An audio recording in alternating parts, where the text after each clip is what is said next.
बिस्मिल्लाहिर्रहमानिर्रहीम। 10th class chemistry Lahore board.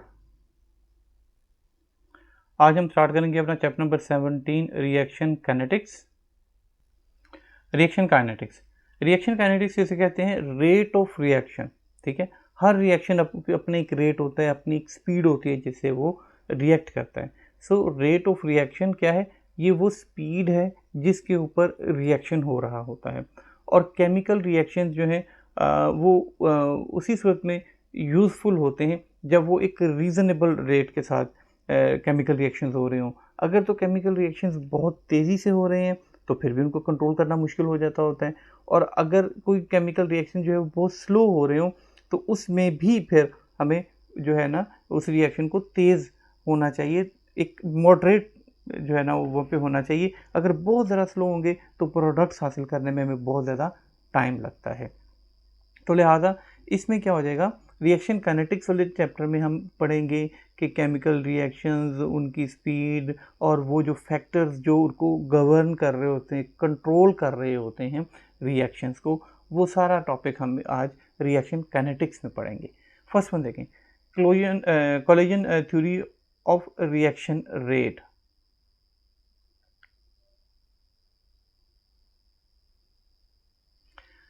अब देखें, कोलिजन थ्योरी मतलब एक दूसरे के पार्टिकल्स का, एटम्स का, मॉलिक्यूल्स वगैरह का या जो आइंस वगैरह है उसका आपस में कोलाइड करना है एक दूसरे के साथ। कहता है a reaction takes place only when the participating particles, atom, molecules, ions जो भी हैं कोलाइड विद वन अनदर, एक दूसरे के साथ स्ट्राइक करते हैं। It has been observed that a very small fraction of collision lead to the formation of product, के बहुत कम जो होता है कि वो जब टकराते हैं तो वो रिएक्शन प्रोडक्ट्स में कन्वर्ट होते हैं। In the majority of the collision the reactant particle simply bounce back without any change.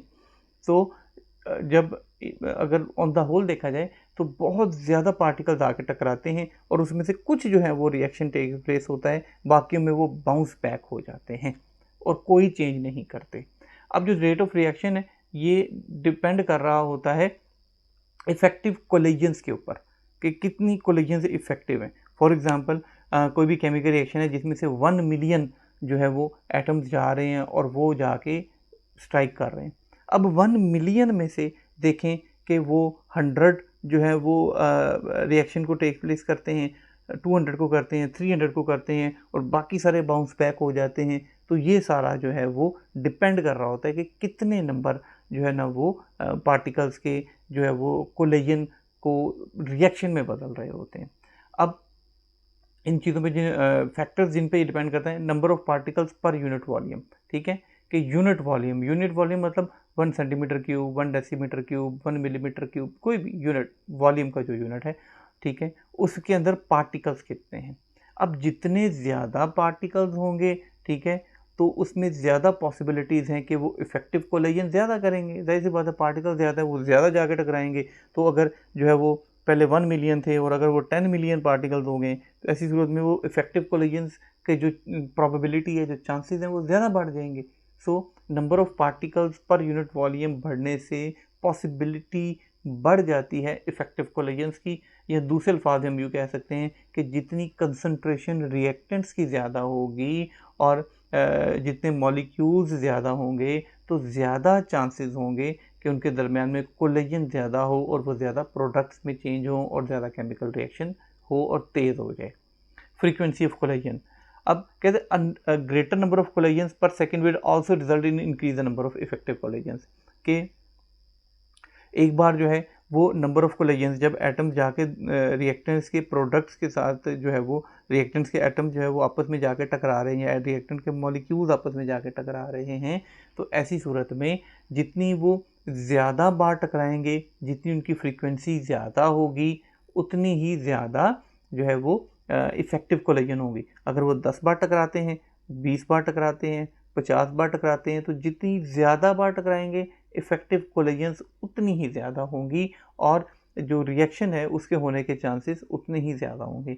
अब यहाँ पे देखेंगे अगर हम टेम्परेचर इंक्रीज़ कर देते हैं, ठीक है, जब हम टेम्परेचर इंक्रीज़ कर देते हैं तो ऐसी सूरत में वेलोसिटीज़ जो है ना उनकी इंक्रीज़ हो जाती है मॉलिक्यूल की, और उस सूरत में जब वेलोसिटी इंक्रीज़ होती है, तेज़ी के साथ स्ट्राइक करते हैं, तो फिर नंबर ऑफ कोलिजन्स भी इंक्रीज़ हो जाती हैं। ठीक है, और इस वजह से जितनी नंबर ऑफ कोलिजन्स इंक्रीज होंगी तो फिर सक्सेसफुल कोलिजन्स भी उतनी ज़्यादा हो जाएंगी, इनकी उतना ज़्यादा बार वो जाके स्ट्राइक आगे करेगा। The kinetic energy of particles, particles की काइनेटिक एनर्जी।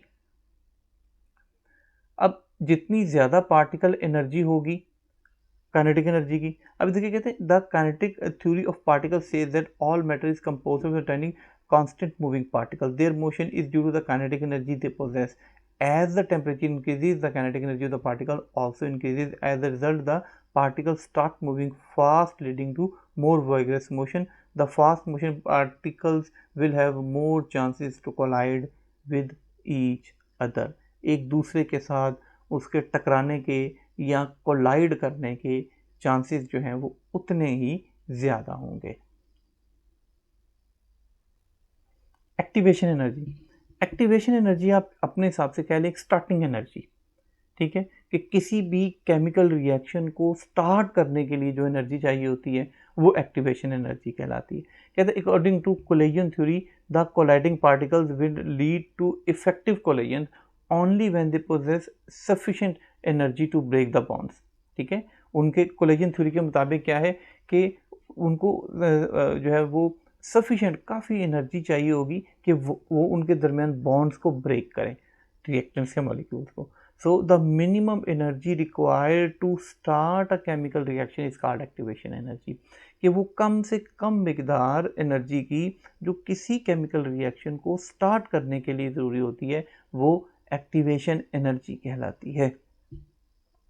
कहते generally a particular temperature most of the molecules of the reactant possess average energy, कि आम तौर पर जो एक ख़ास टेम्परेचर होता है, ठीक है, जिसके ऊपर ज़्यादातर मॉलिक्यूल जो है रिएक्टेंट्स वो एक एवरेज एनर्जी रखते हैं। कहते हैं अ fraction total molecules will however have more than the average energy, का particle that react only when the average is fraction exceed the energy needed to activation molecule. अब ये देखें, इसको कोई पढ़ने की कोई इतनी खास नहीं है ये।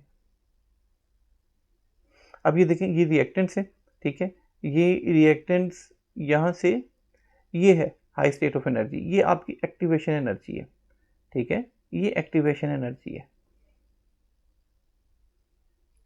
जब एनर्जी मॉलिक्यूल्स की इतनी हो जाएगी, ये यहाँ तक ग्राफ है, तो उसके बाद वो केमिकल रिएक्शन स्टार्ट हो जाएगा।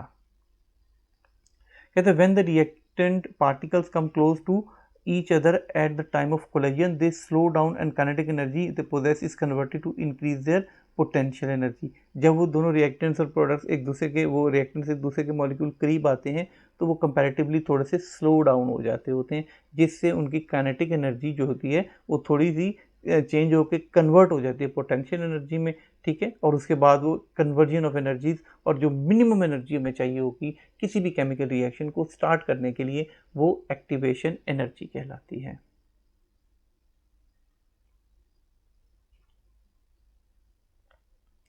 Next one is change in mass during a chemical reaction. अब हमने ये पीछे पढ़ा हुआ है the total mass during a chemical reaction always remains the same, के law of conservation of mass के मुताबिक क्या है कि कोई भी केमिकल रिएक्शन हो ऐसी सूरत में जो नंबर टोटल मास है वो कंजर्व होता है, वो हमेशा सेम रहता है, रिएक्टेंट्स हमेशा प्रोडक्ट्स के इक्वल होते हैं। This is the requirement for the law of conservation of mass which always obeyed. However, some reactions may appear to proceed with a change in the mass which is usually explained because the reactant product is a gas in such reaction। कि कुछ में हमें ऐसे लगता है कि जैसे reactants की निस्बत पर जो प्रोडक्ट हैं वो कम हो गए हैं, मास डिक्रीज़ हो गया है, लेकिन ये ऐसा होता नहीं, लेकिन ऐसा लगता है। उसकी वजह है कि हमारे पास कुछ ऐसे केमिकल रिएक्शंस हैं कि जिसमें कि हमारा प्रोडक्ट कोई गैस हो जाती है, तो गैशियस फॉर्म में फिर उनके दोनों को कंपेयर जो है ना वो करना मुश्किल हो जाता है मैसेज को। फॉर एग्जांपल अगर आप लकड़ी लें, लकड़ी को जलाएं, अगर आप उसको जलाते हैं तो पीछे जो है वो ऐश या राख बचती है जो कि लकड़ी के मुकाबले में बहुत कम है। अगर आप 1 किलोग्राम बाय मास लकड़ी को लेते हैं, उसको बर्न करते हैं, तो वो कोई मिलीग्राम में जाके या ग्राम्स में जाके जो है ना कुछ वो ऐश बचेगी। अब यहाँ पे लॉ ऑफ कंजर्वेशन ऑफ जो मास है वो देखने में ऐसा लगता है कि वो ऑब्जर्व नहीं हो रहा। क्यों? क्योंकि जो रिएक्टेंट्स हैं और प्रोडक्ट्स हैं उनकी तादाद बराबर नहीं है, लेकिन जो कार्बन डाइऑक्साइड गैस ऊपर गई, हीट गई और बाकी जो ऐश है, अगर वो सबको सम करके निकालेंगे तो वो मैस और जो शुरू में 1 किलोग्राम ऑफ मैस हमने लिया था वुड का, वो दोनों बराबर होंगे। नेक्स्ट देखिए, formation of a gas during a chemical reaction. कहते हैं if a reaction is perform between marble chips and dilute hydrochloric acid. अगर हम जो है हम वो मार्बल चिप्स और डाइल्यूट हाइड्रोक्लोरिक एसिड HCl, ठीक है, उसका रिएक्शन करते हैं एक ओपन कंटेनर में, खुले बर्तन में, the mass of products will apparently be less than of the reactant. तो हमें लगेगा कि जो प्रोडक्ट्स आए हैं बाद में उनका मैस रिएक्टेंट्स की निस्बत बहुत ही कम है, ठीक है, लेकिन ऐसा नहीं होता। क्यों? क्योंकि कार्बन डाइऑक्साइड गैस उसमें बन रही होती है। तो ये जो मार्बल वो और HCl हाइड्रोक्लोरिक एसिड, ये दोनों का रिएक्शन है। तो ऐसी चीज़ों में बनता है calcium chloride, water and carbon dioxide. अब ये जो कार्बन डाइऑक्साइड है ये जो है वो गैस की फॉर्म में ऊपर बाहर निकल जाती है, एस्केप हो जाती है एटमॉस्फेयर में। लेकिन जब हम इसको पूरा एनालिसिस करते हैं तो हम देखते हैं कि रिएक्टेंट्स और प्रोडक्ट्स के टोटल जो है वो बराबर ही होते हैं हमेशा। अब ये रिएक्शंस में देखें कि ये जो है वो रिएक्टेंट्स हैं और ये प्रोडक्ट्स हैं। रिएक्टेंट्स कंसंट्रेशन है, ठीक है, और ये टाइम के साथ। अब देखिए जैसे जैसे टाइम गुजरता जाएगा रिएक्टेंट्स जो है ना वो कम होते जाएंगे, इनकी स्लो डाउन होते जाएंगे, और जैसे जैसे वक्त गुजरता जाएगा प्रोडक्ट्स जो हैं उनके बढ़ना शुरू हो जाएंगे। तो एक ऐसा वक्त आएगा कि रिएक्टेंट्स बिल्कुल ख़त्म हो जाएंगे, ठीक है, और मिलके सारे का सारा वो प्रोडक्ट बना देंगे। सो ये एक तरफ जो है वो डिक्रीज इन रिएक्टेंट कंसंट्रेशन है, रिएक्टेंट जो है बड़ी तेज़ी के साथ रिएक्शन करके अपनी कंसंट्रेशन, अपनी मिकदार, अपनी तादाद कम कर रहे होते हैं, और उसके नतीजे में मिल के जो प्रोडक्ट बना रहे हैं आहिस्ता आहिस्ता उनकी मिकदार, उनकी कंसंट्रेशन जो अमाउंट है वो ज़्यादा होना शुरू हो जाती है। Change in temperature during a chemical reaction. कहते हैं chemical reaction are quite often accompanied by the change in the temperature indicating whether they are exothermic और एंडोथर्मिक। अब दो किस्म के रिएक्शन होते हैं, एक एक्सोथर्मिक, एक एंडोथर्मिक। एक्सो एग्जिट से निकला है, मतलब इसमें जो हीट है वो बाहर निकलेगी, एग्जिट करेगी, ठीक है, और एंडोथर्मिक में हीट बाहर नहीं निकलती बल्कि हीट एब्जॉर्ब होती है अंदर की तरफ। अब जो एक्सोथर्मिक है जिसमें हीट बाहर निकलती है उसमें बॉडीज़ जो है वो खुद उनका टेम्परेचर कम हो जाता है और सराउंडिंग का टेम्परेचर बढ़ जाता है। और जो एंडोथर्मिक है वो सराउंडिंग जो है उनका टेम्परेचर कम होता है, और जो रिएक्टेंट्स जो जहाँ पे ये रिएक्शन हो रहा है, जो एंडोथर्मिक रिएक्शन कर रही हैं, ठीक है, उनका अपना टेम्परेचर बढ़ जाता होता है। सो जो केमिकल रिएक्शंस हैं ये जो भी चेंजेस हो रही होती हैं एक्सो या एंडोथर्मिक की रिएक्शन में, ठीक है, हीट एब्जॉर्ब हो रही होती है या फिर सराउंडिंग में जो वो बाहर की जा रही होती है। For example a quick lime calcium oxide reacts with water, slack lime, CO2 and form a lot of heat energy is release, और ऐसी सूरत में बहुत ज़्यादा एनर्जी निकलती है। यानी कि कैल्शियम ऑक्साइड है, वाटर के साथ मिलेगा तो कैल्शियम हाइड्रोक्साइड में CaOH इसमें कन्वर्ट हो जाता है। जो एंडोथर्मिक है इसमें इनसाइड रहता है, अंदर ही रहता है, ठीक है, बाहर नहीं निकलता।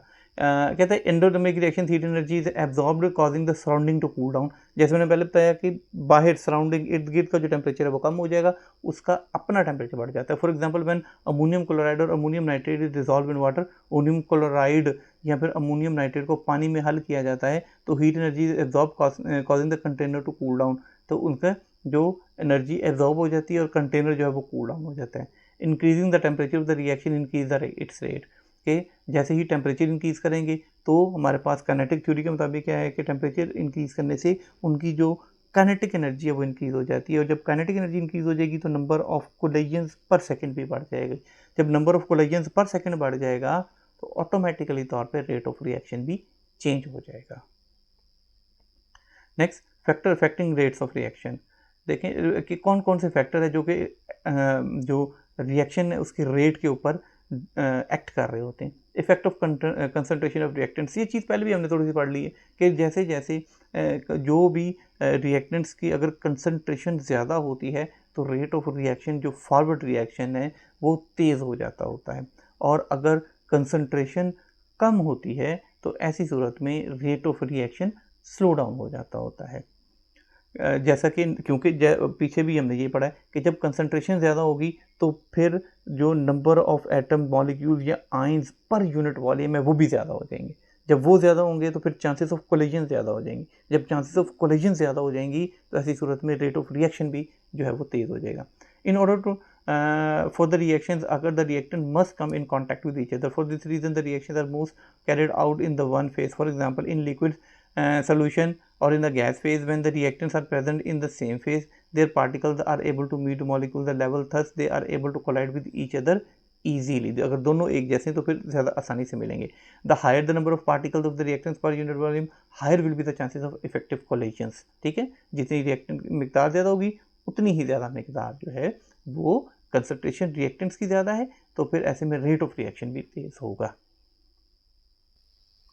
अब ये जो ग्राफ्स हैं इसकी मदद से हम इसको समझने की कोशिश करते हैं. अब ये देखें, जब तो केमिकल रिएक्शन स्टार्ट अप होते हैं, जब स्टार्ट होगा ऐसी सूरत में इनिशियली तौर पर बड़ी तेज़ी से रिएक्टेंट जो है वो प्रोडक्ट्स में बदल रहे होंगे, यानी कि रेट ऑफ फॉरवर्ड रिएक्शन, ये आप कह लें कि रेट ऑफ रिएक्शन जो बहुत तेज़ होगा.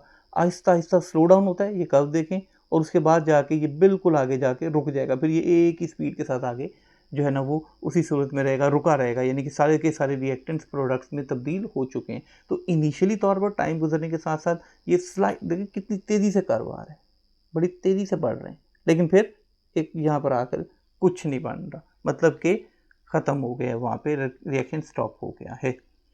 अब कहते हैं the graph obtain in the form of the curve, we can measure the rate of the reaction during a time interval by drawing the tangent of the curve. The result shows that the reaction starts with a very fast rate. Reaction बड़ी तेज़ रफ्तारी के साथ start होता है, ये curve बड़ी तेज़ी से बन रहा है.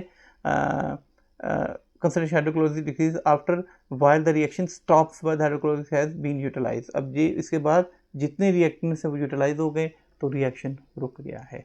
अब नेक्स्ट देखें, वो कहता है two curves A and B are shown in the figure. ठीक है, अब इसमें कंसंट्रेशन का ताल्लुक आ गया. एक बार हमने जो है 1 मोल ऑफ जो है मोलर HCl लिया है, दूसरी बार 2 मोलर HCl लिया है, सेम रिएक्शन. देखिए 1 मोलर के साथ जो रिएक्टेंट प्रोड्यूस हो रहे हैं, प्रोडक्ट प्रोड्यूस कर रहे हैं, और 2 मोलर के साथ जो रिएक्टेंट प्रोड्यूस कर रहे हैं प्रोडक्ट्स को, तो ये A है और ये B है. अब देखें कि जब 2 मोलर आ गया यानी कि कंसंट्रेशन इंक्रीज हो गई रिएक्टेंट्स की, तो यहाँ पे हमारे पास जो रेट ऑफ रिएक्शन है वो भी तेज़ हो गया, बड़ी तेज़ी के साथ जो है वो रिएक्टेंट हो रहा है. Reactants present in gas phase, कहते हैं if reactants in a reaction are present in gas phase their concentration can be change by changing their pressure. के अगर तो गैसियस स्टेज में है, देखें सॉलिड लिक्विड की तो बात लेते हैं, गैसियस स्टेज में हमने पीछे चार्ज लॉ में भी पढ़ा है, बॉयल्स लॉ में भी पढ़ी है ये चीज़ें कि हम जो है अगर प्रेशर उसका जो है वो ऊपर से इंक्रीज़ कर देंगे, ऐसी सूरत में उनकी कंसंट्रेशन इंक्रीज हो जाएगी.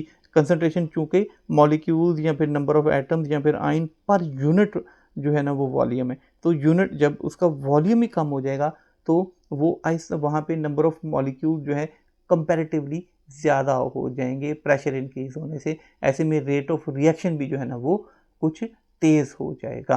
कहते हैं for example the rate of the reaction between hydrogen and chlorine can be double if the pressure of chlorine gas is double.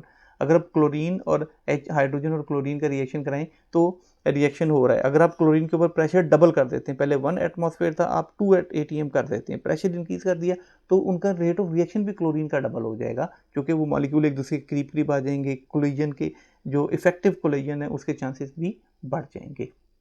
Next one is effect of surface area of solids. कहते हैं reaction involving solids take place in the surface area and rates of the reaction. This speed depends upon a great extent on the area of the surface contact between them, कि कितना area आपस में उनका contact करता है. The larger the surface area of the solids, solids का surface area जितना ज़्यादा होता है, the more is the possibility of their particles to come in contact, तो ज़्यादा चांसेस हैं कि उसके पार्टिकल्स एक दूसरे के साथ कॉन्टैक्ट में आएंगे and higher rate of reaction होगा, रिएक्शन भी इतना ही ज़्यादा होगा.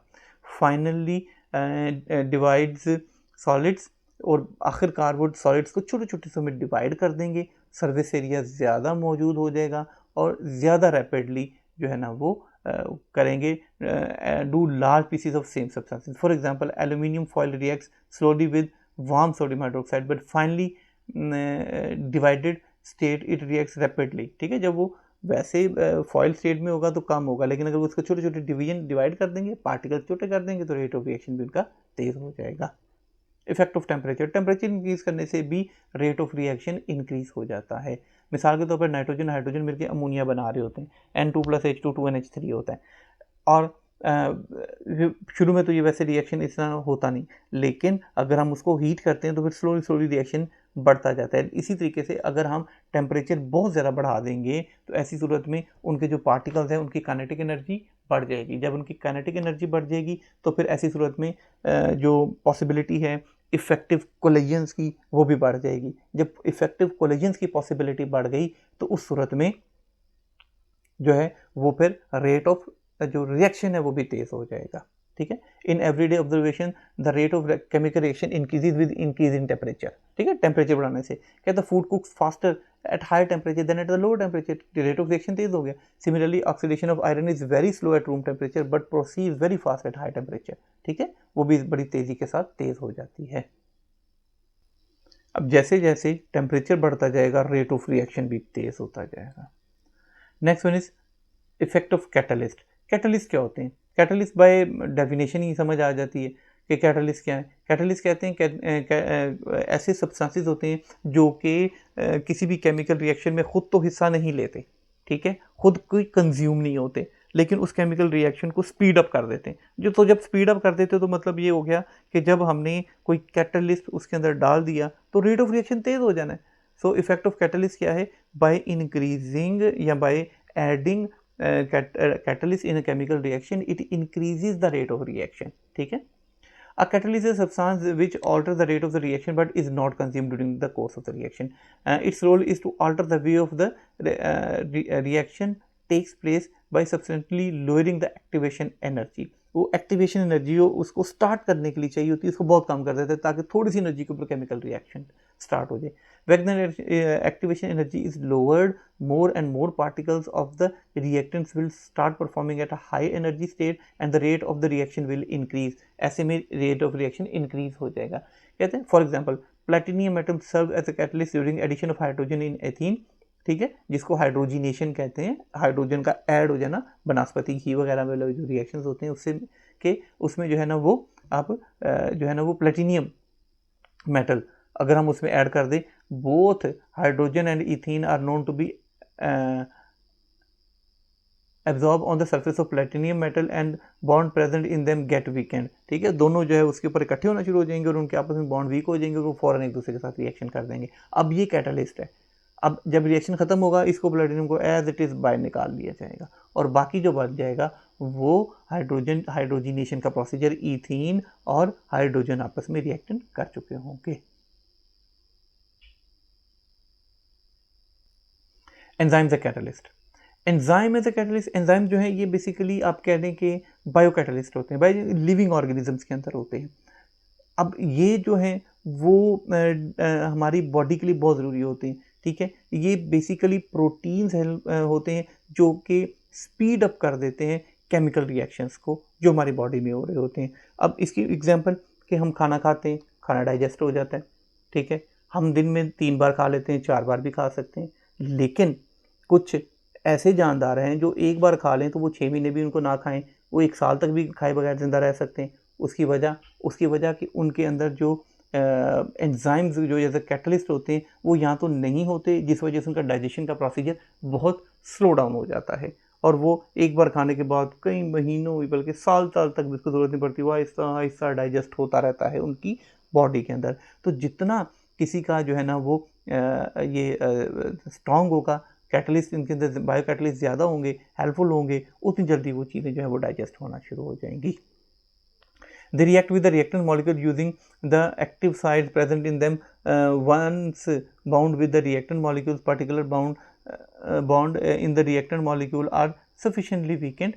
तो उनके दरमियान में जो बॉन्डिंग होती है वो काफ़ी हद तक वीक हो जाती है। मिसाल के तौर पर ह्यूमन बॉडी के अंदर माइपेज, लाइपेज, ट्राइपेज, पेप्सिन, ट्रेप्सिन, डिफरेंट टाइप के जो है ना वो जो है वो कैटलिस्ट ही आप उनको कह रहे हैं। ठीक है, ये हमारे पास जो है वो कुछ जूसेस पाए जाते हैं और हमारी बॉडी के अंदर कुछ ये एंजाइम्स होते हैं, ये बेसिकली वो कैटलिस्ट ही होते हैं जो एक्ट करते हैं और ये केमिकल रिएक्शन को तेज़ कर देते होते हैं। ट्रेप्सिन जो है ना वो कुछ कार्बोहाइड्रेट्स के ऊपर एक्ट करते हैं, कुछ फैट्स के ऊपर एक्ट करते हैं, कुछ मिनरल्स के ऊपर एक्ट करते हैं। ये बड़े स्पेसिफिक होते हैं। जो तो डाइजेस्ट कर सकते हैं प्रोटीन को, वो प्रोटीन को ही करेंगे। उनका किसी किस्म का कोई ताल्लुक नहीं है फैट्स के साथ या कार्बोहाइड्रेट्स के साथ। जो कार्बोहाइड्रेट्स को ब्रेक डाउन करते हैं वो कार्बोहाइड्रेट्स को करेंगे, जितना मर्जी फैट आ जाए उनका इसके साथ कोई ताल्लुक नहीं होता। नेक्स्ट देखिए, importance of chemical kinetics in food industry. कहते हैं the study of reactions rate and the factor which effect these rates play an important role in food industry. The rates of the chemical reaction which are involved during the food ripening and the food spoilage are studied in the different. कहते हैं fruits and vegetables ripen owing to the reactions के जो fruits और vegetable है इनको पकाया जाता है। कैसे कि फॉर एग्जांपल अगर हम आम की एग्जांपल लेते हैं, मैंगो की, ठीक है, तो इसको भी साथ में एस्टेलिन जो होती है वो निकाल के वो रख लेते हैं, जो कि वो क्या करते हैं, उसको रिपनिंग में मदद देती है। कहता है these reactions convert starch into sugar, often tissues and develop characteristics, flavor and color. वो बड़ी जल्दी उसको स्टार्च में कन्वर्ट करते हैं जिसमें उसका रंग, उसका कलर, उसका फ्लेवर सारा कुछ चेंज हो जाता है। With the help of rates of these enzymes reaction farmers can predict when the product will reach its peak. उससे वो बता देते हैं कि कब वो बिल्कुल पीक पे पहुंच चुका है। And quality ready for harvesting, कि वो बिल्कुल हार्वेस्टिंग के लिए लगाने के लिए तैयार हो चुके हैं। Production of ethene during ripening to be mention, ठीक है, अभी मैंने एग्जांपल दी, इथीन जो है ना वो पकाने के लिए कच्ची जो है वो, चाहे वो आपके पास कोई फ्रूट है या उसको पकाने के लिए बिल्कुल जो मैंगोज उतारे जाते हैं ये ग्रीन कलर के होते हैं, फिर इसको जो है पाउडर की फॉर्म में इसके अंदर रख देते हैं, तो वो आहिस्ता आहिस्ता वो उनकी रिपनिंग के प्रोसीजर को तेज़ कर देता है। ठीक है, तो स्पीड अप हो गया, तो ये तो कैटलिस्ट हो गया ना, जो कि उसके केमिकल रिएक्शन जो उसके अंदर हो रहे थे जिसमें उसकी रिपनिंग और फ्लेवरिंग और कलर्स वगैरह आना था, वो उसको स्पीड अप कर देता है, जल्दी आ जाता है। अब यहाँ तक तो था जो हम आर्टिफिशियली तौर पे कर लेते थे। अब लेकिन कुछ एंजाइम्स ऐसे हैं जो नेचुरली तौर पर फूड के अंदर, खाने के अंदर पाए जाते हैं, जो कि इसको ख़राब कर देते हैं। ठीक है, जिसकी वजह से उसका texture, flavour, nutrition level, colour सारा कुछ ख़राब हो जाता है। जिसकी बेहतरीन मिसाल फूड स्पॉयलेज या फिर फ्रूट का स्पॉयलेज, खुराक का, खाने पीने की चीज़ों का ख़राब हो जाना होता है। ठीक है, कहते for example if the fruit is known to degrade rapidly during the transportation और storage owing to high temperature, कि अगर जो फूड है वो बड़ी तेज़ी से ख़राब हो जाएगा ऐसी जगह पे कि जहाँ पे उसको लेके जाया जाए, रखा जाए ऐसी जगह पे जहाँ पे टेम्परेचर ज़्यादा हो जाएगा, क्योंकि फिर अंदर बैक्टीरिया और वो दूसरी चीज़ों के एक्टिवेट और वो ज़रा तेज़ी से रिएक्शन करती है और वो उसको फ्रूट को रिपनिंग ख़राब करना शुरू कर देती है, जो कि वो कैटलिस्ट उनकी ग्रोथ को थोड़ा तेज़ कर देती है। Refrigeration can be employed to prevent rapid spoilage, तो उसके लिए क्या करते हैं हम, रेफ्रिजरेटर्स यूज़ करते हैं, टेम्परेचर को कम कर दें, वहाँ पे फिर वो तेज़ी से वो फैल नहीं सकते और फूड स्पॉइलेज को काफ़ी देर, ज़्यादा देर के लिए रोका जा सकता है। अब अपनी मिसाल ले रहे हैं, अगर आप फ्रूट लेकर आते हैं, अगर आप बाहर रख देंगे तो 2 दिन में ख़राब हो जाएगा, फ्रिज में रखेंगे तो हो सकता है 5-6 दिन भी उसको ख़राब ना हो, क्योंकि उसके अंदर जो एंजाइम्स वर्क था और जो अंदर बैक्टीरिया और दूसरा उनकी जो ग्रोथ थी वो लो टेम्परेचर पे कंपैरेटिवली कम होती है और स्पॉइलेज टाइम ज़्यादा लेती है। हमारा आज का लेक्चर यहीं तक था। आज हमारा ये 17 चैप्टर ख़त्म हो गया। इंशाल्लाह नेक्स्ट लेक्चर में चैप्टर नंबर 18 से स्टार्ट करेंगे। Thanks for watching.